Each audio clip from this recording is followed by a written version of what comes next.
Hello everyone, I am Akash, student of Interface College. Previous class will discuss about arrays. ಯಾವ ಥರ ಅರೇಸ್ನ ತಗೊಂಡ್ವಿ ಮತ್ತು initialise ಮಾಡ್ತೀವಿ ಅಷ್ಟೇ ನೋಡಿದ್ದೀವಿ ಬೋತ್ ಕ್ಲಾಸಲ್ಲಿ. Today will discuss about one dimensional array, single dimensional array. Topics types of ಅರೇಸ್ನಲ್ಲಿ one dimensional array ಮತ್ತು ಸಿಂಪಲ್ ಪ್ರೋಗ್ರಾಮು ಮತ್ತು arrays classified into two types, ಎರಡು ಕ್ಲಾಸಿಫೈಡ್ ಮಾಡ್ತೇವೆ, ಸಿಂಗಲ್ ಡೈಮೆನ್ಷನಲ್ ಅರೇ ಮತ್ತು ಮಲ್ಟಿ ಡೈಮೆನ್ಷನಲ್ ಅರೇ. ಇವಾಗ ನೋಡ್ತೀವಿ ಸಿಂಗಲ್ ಡೈಮೆನ್ಷನಲ್ ಅರೇ ಮಾತ್ರ. In C programming language, a single dimensional array is store the list of values same data. ಅಂದರೆ ಈ single dimensional ಅರೇಯಲ್ಲಿ use to store the ಡೇಟಾನ ಸ್ಟೋರ್ ಮಾಡ್ತೀವಿ ಮತ್ತು ಸೇಮ್ ಡೇಟಾ ಟೈಪ್ ಆಗಿರುತ್ತೆ.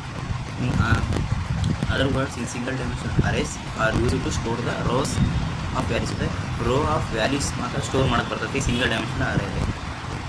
ಈ single dimensional array data store to linear form, ಅಂದರೆ linear ಫ್ರಮಲ್ಲಿ ಸ್ಟೋರ್ ಮಾಡ್ತಾ ಹೋಗ್ತೀವಿ. Single dimensional arrays also called one dimensional arrays. ಇನ್ನೊಂದು ಹೆಸರು ಒನ್ ಡೈಮೆನ್ಷನಲ್ ಅರೇ ಕರಿತಾ ಹೋಗ್ತೀವಿ. Syntax, data type, array name, size ಮತ್ತು example int marks.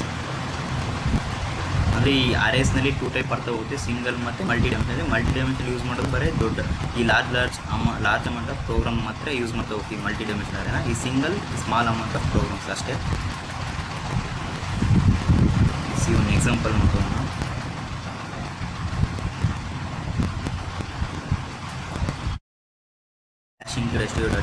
Search statement ಮತ್ತು ಇಂಟ್ ಮೈನ್ ಮತ್ತು ಈ ಪಿ ಒಳಗಡೆ ಒಂದು ಸಿಂಗಲ್ ಡೈಮೆನ್ಷನಲ್ ಅರೇ ತಗೊಂಡು 20 ಮತ್ತು data type int search element, ಯಾವ ಎಲಿಮೆಂಟ್ನ ಸರ್ಚ್ ಮಾಡೋದಂತ program. Printf enter the range, ಎಷ್ಟು ರೇಂಜ್ ನಮಗೆ ಬೇಕು ಅಂತ ಪ್ರಿಂಟ್ ಮಾಡ್ತಾರೆ. Scanf percentage the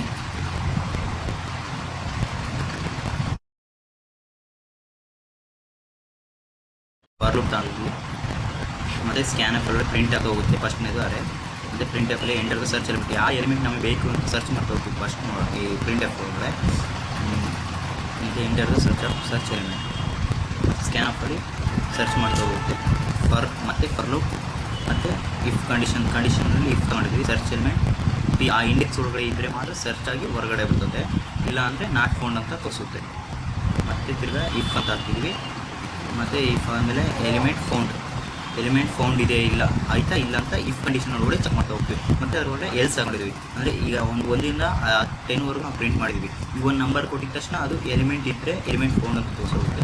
else ಒಳಗಡೆ ಎಲಿಮೆಂಟ್ ಇಲ್ಲ ಅಂದರೆ ಈ ನಾಟ್ ಫೌಂಡ್ ಅಂತ ತೋರಿಸುತ್ತೆ, ಇಲ್ಲ ಅಂದರೆ ಹೊರಗಡೆ ಬರುತ್ತೆ. ಇದು ಪ್ರೋಗ್ರಾಮ್. ಈ ಸೀದಾ ಔಟ್ಪುಟ್ ಮಾಡ್ತೋಣ.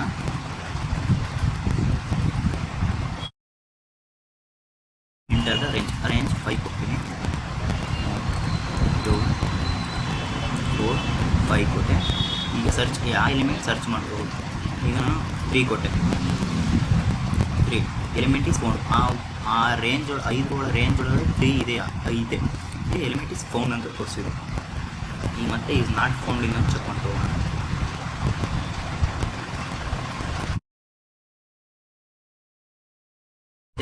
ರೇಂಜ್ 5 ಕೊಡೋಣ.